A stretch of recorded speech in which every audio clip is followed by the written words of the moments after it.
This morning we are talking about Father Christmas. This is a really exciting morning. We get to talk about Santa.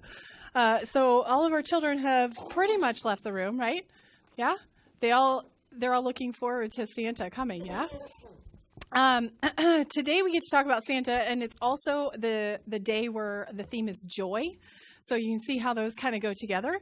The joy of Santa kind of builds up the anticipation, right? Do you get excited still just thinking about Santa? Even as an adult, you get excited thinking about Santa. Come on, admit it. Seriously, guys. Yeah, he said it. Thank you, Mr. Trevan. The idea, come Christmas morning, that there would be a present under the tree with your name on it. That's just a little exciting, right? You're awfully quiet for being so excited. Thank you. All right. Well, Santa's pretty big in our house right now. This is like the year. I feel like I hope there are more years like this, but this might be the sweet spot concerning Santa in our house, because Margaret's 5, Graham is 3. So we're just at the right age where, we just believe with our whole hearts, and we're just waiting with excitement, anticipation. I wrapped a bunch of the presents, put them under the tree this week. It's killing Graham. Like, that's like the worst punishment I could give him is he can't open the presents. Oh my goodness. Graham in particular, this year is all about Santa. He sees Santa everywhere. He gets so excited. So I'm going to tell you about the first one out of this Christmas season, the first Santa that we saw. So we went to the clergy Christmas party, and it's all the clergy in the district, and we go to the district superintendent's house, and thank goodness it's open house style. It's like come and go because, with a 3 and 5-year-old, we're late. So we show up, and there's already a bunch of people there, and it was just one of those like picturesque Christmas card moments, So you get to the party, you look through the window and the Christmas lights are twinkling and people are already in the kitchen. They got a drink. They're like chatting with each other and whatever. Graham looks through the window and he sees one of the clergy members. He's the pastor in Payson. Okay. He's a second career pastor. He was an engineer before. There you go. And, and so he's an older guy, right? Who has grown out his beard like Stuart there. Everybody look at Stuart. Just like that. Just like that. He's grown it out for December. And he's wearing a Santa hat on his head. And he's got a red shirt on. So Graham takes one look inside that house. And he goes, Santa's inside! Oh my goodness. And he's so excited. I didn't even look in the window, so I have no idea what he's talking about. I'm like, did they hire a Santa? I don't really understand. Like, I didn't know Santa was coming. So we walk inside, and of course he makes a beeline for the kitchen, and he finds this pastor. He finds this man. He looks at him, and he runs to him and throws his arms around his knees, and he looks up, Santa! Oh my goodness. It was such a cool moment. I mean, this kid who doesn't trust anybody, he really doesn't go to anybody. He doesn't talk to people unless it's behind your legs. He is letting this man pick him up. He's just jabbering away about all the stuff he wants for Christmas and how great Christmas is. He was so excited. Are you with me? Can you picture it? Yeah. This is what I'm talking about. Like that joy, that just unbridled, abandoned joy of Christmas. That's what we're talking about. Santa does kind of inspire that in us. And the figure in the book is Father Christmas. That's what they call him in Great Britain. So, the modern take on Santa can be a little skewed, right? Because then there's the other side of Santa where you're like, oh my gosh, he's just over commercialized. And in some ways it's a little creepy, right? He sees you when you're sleeping. He knows when you're awake. That you? Isn't that illegal? Come on. And then, does anybody do Elf on the Shelf? Yeah, we do Elf on the Shelf. What's your elf's name? Wally. That's a good one. Holly. Wally and Holly. They should get together. What's Jesse? Popcorn. I know Popcorn. Oh, yeah, that's Noodle and Snowflake. What was it? Jose. Getting a little culture flair in there. All right. Elvis. He's back in the building. Okay. Well, Elf on the Shelf is cool, right? Because you're inspiring them to stay focused, right? Either stay focused on like doing good for others. Some folks use it as that, right? But it's also that, hello, you got to contain the energy somehow. Behave, children. The elf will catch you.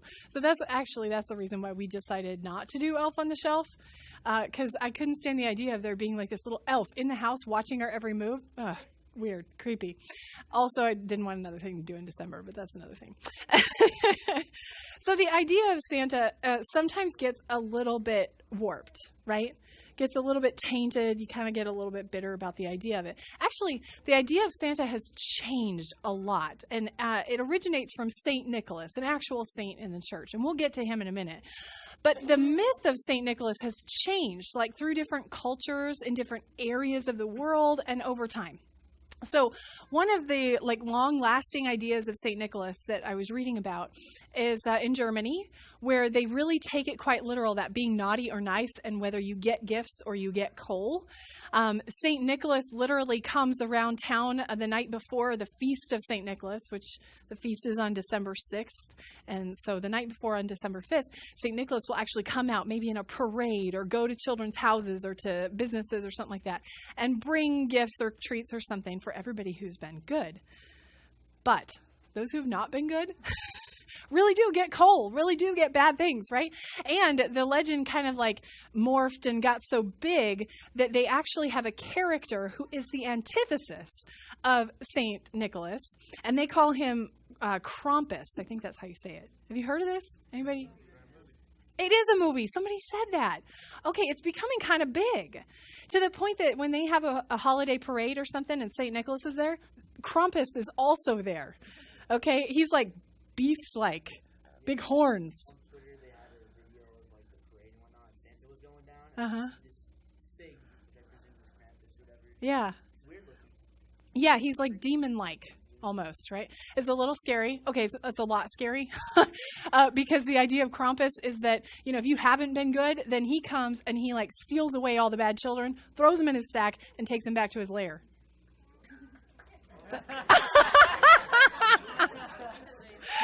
Kim's like, bring it back! Bring it back!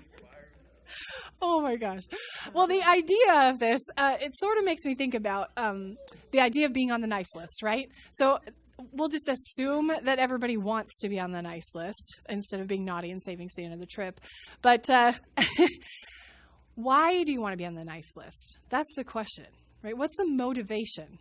I mean, if you're just thinking along the lines of Santa and the way that he is in our culture right now, it's you want to be on the nice list because you get stuff, right? It brings to mind that bumper sticker. I think it was really popular maybe in the 80s. It says, let's see, he who dies with the most toys wins, right? Which then was immediately followed by the bumper sticker, he who dies with the most toys still dies. Yeah, okay. Well, you get the idea. You can't take it with you. You can't take it with you.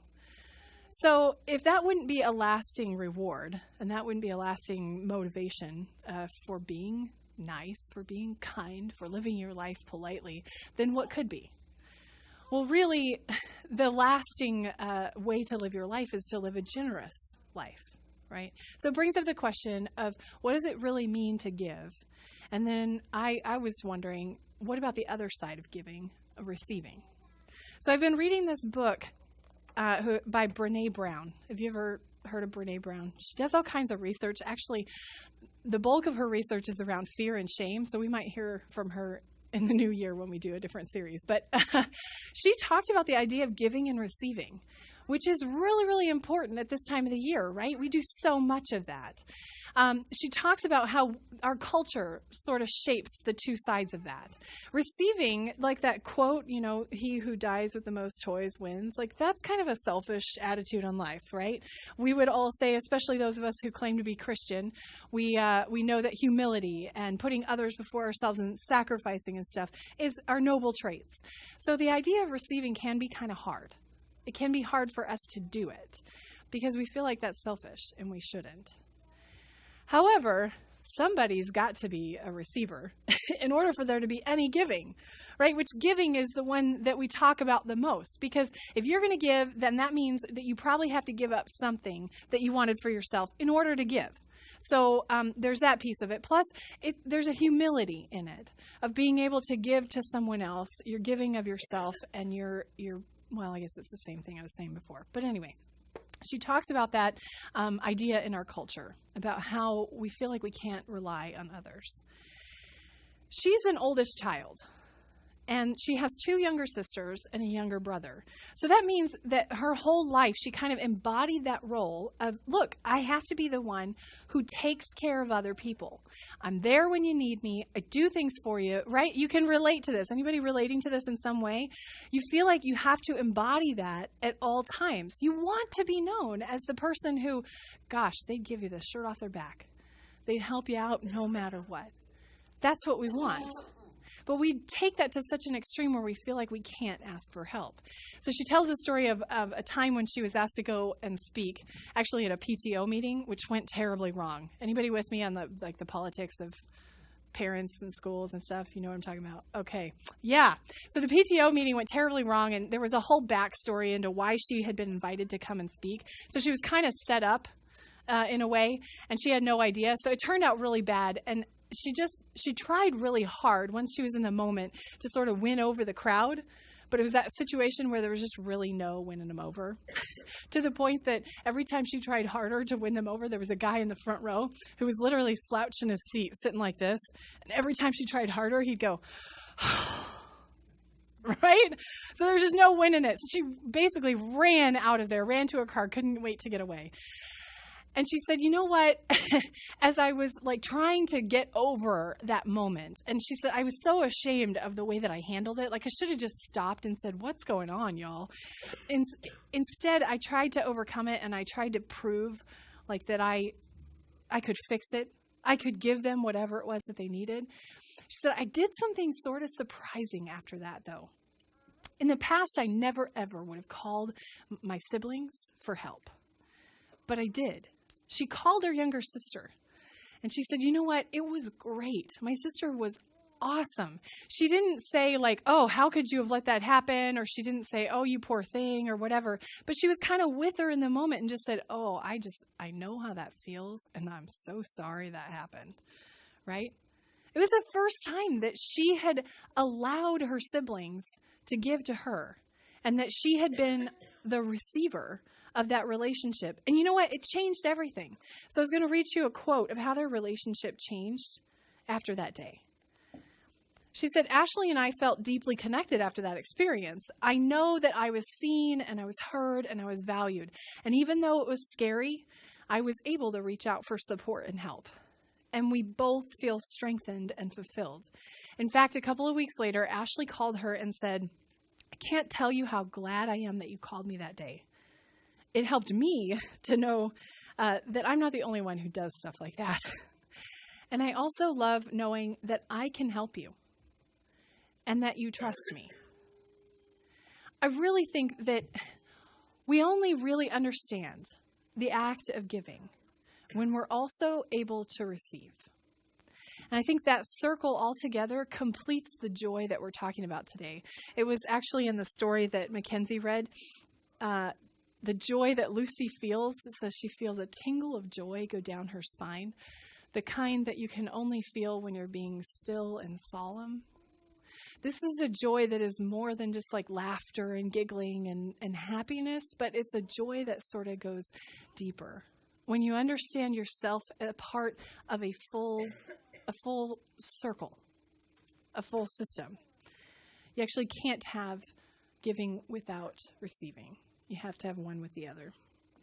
So let's talk about the real St. Nicholas, yeah? So the real St. Nicholas was born in the 3rd century. And he was born in this tiny little village called, let me see if I get it right, called Patara. And at that time it was Greek, but now it's kind of located on like the southwestern coast of Turkey. He was born into a really wealthy family. And he was born into a really wealthy family, and his parents died. It's okay. His parents died early on in his life. And so it was kind of left to him, like what he was going to do with the inheritance. And he decided to use his inheritance for what he understood was the call of Christ. That Christ wanted him to give it to those who were in need, those who were in pain, those who were suffering. And so as he grew up, he did this in whatever way he could. And he became known as a friend to all of those who were in need. And he actually became a bishop in the church, Bishop of Myra. And so actually that's why a lot of times if you see the St. Nicholas figure in other countries, he looks like a bishop. He has like the pointy hat and everything because he actually was a bishop. There are all kinds of stories that surround his life and what he did. And there's even some stories that supposedly happened after his death. Something his spirit comes back and even works magic or miracles or whatever. The one that I like the best, though, was it talked about how he came upon a father who was poor and had 3 daughters. Just to put it in a little bit of context, that's kind of a big problem back in his day, because if you had daughters, you had to marry them off, which of course is a lot easier if they have a dowry.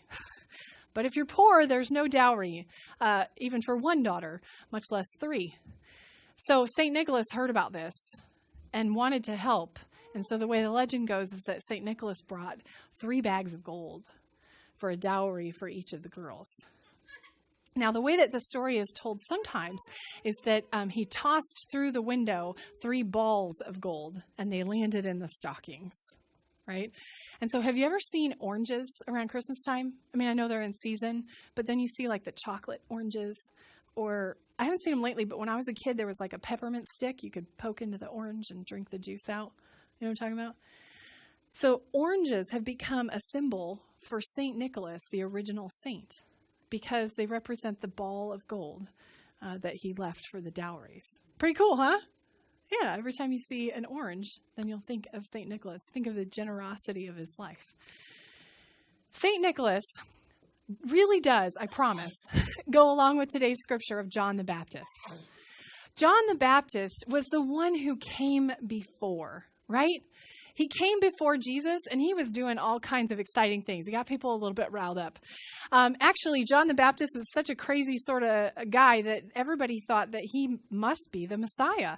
He must be the one, right? He lived out in the desert on his own. He was kind of rough. I mean, he spoke things like, "You brood of vipers," right? Merry Christmas, by the way. Talk about brood of vipers. So if they were looking for the Messiah to be like a military leader, to overthrow the Roman government, well, John could have been their guy. He was the expected vision of what a Messiah should look like. But John said, "No, I'm talking to you about things that are still yet to come, but are not yet. It's not me." He says, "There's one coming that's greater than I am, who I'm not even worthy to untie his sandals." John is a lot like Father Christmas, is a lot like St. Nicholas, who was not the Messiah themselves, but they point towards something even greater. It is so beautiful. It's a time filled with joy when you're looking forward to Santa coming, isn't it? It's exciting. But imagine that there's just so much more coming. John spoke about what Jesus was going to do when he came. He said, "He will baptize you with the Holy Spirit and with fire." I think that we realize that the circle is complete. The giving and receiving circle is complete. Not just when we go out into the world and we preach the good news of Christ and we share with people the hope and the joy of Christ being born, but when we also focus on receiving Christ's birth. Y'all, in just a few short days, Christ will be born. Christ will come amongst us. Christ will live in this world. And Christ didn't come to baptize us because we're perfect, because we made it on the nice list. In fact, baptism is for the naughty list. Baptism is because we need it. Christ is going to be born into a world that's not perfect, but a world that is broken. That's the joy of receiving the birth of Christ and giving it to the world. We'll continue our time of worship through the giving of tithes and offerings.